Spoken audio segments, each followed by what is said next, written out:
দেশজুড়ে উৎসবমুখর পরিবেশে শেষ হলো ত্রয়োদশ জাতীয় সংসদ নির্বাচন। ঘোষিত ফলাফল অনুযায়ী নিরঙ্কুশ জয় নিয়ে ক্ষমতায় ফিরছে বিএনপি। অন্যদিকে শক্তিশালী বিরোধী দল হিসেবে আত্মপ্রকাশ করেছে জামাত ইসলামী। নির্বাচন কমিশনের ঘোষণা অনুযায়ী এবারে নির্বাচনে ভোট পড়েছে 59.44%। দেশের 299টি আসনের মধ্যে 297টি ফলাফল পাওয়া গেছে। এতে বড় জয় পেয়েছে বিএনপি। এককভাবে তারা পেয়েছে 209টি আসন, আর মিত্রদের নিয়ে তাদের জোটের মোট আসন সংখ্যা দাঁড়িয়েছে 212টিতে। এবারে নির্বাচনের সবচেয়ে বড় চমক জামাত ইসলামী। দলগতভাবে তারা জিতেছে 68টি আসন। তবে তাদের নেতৃত্বাধীন 11 দলীয় জোট সব মিলিয়ে 77টি আসন পেয়ে সংসদে প্রধান বিরোধী দলের মর্যাদা পাচ্ছে। রাজনীতির মাঠে এটি জামাতের জন্য এক নতুন ইতিহাস। অন্যান্য দলগুলোর মধ্যে জাতীয় নাগরিক পার্টি 6টি এবং খেলাফত মজলিস পেয়েছে 2টি আসন।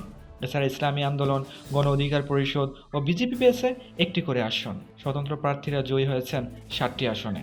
তবে আইনি জটিলতায় চট্টগ্রামে 2টি আসনের ফল স্থগিত রাখা হয়েছে।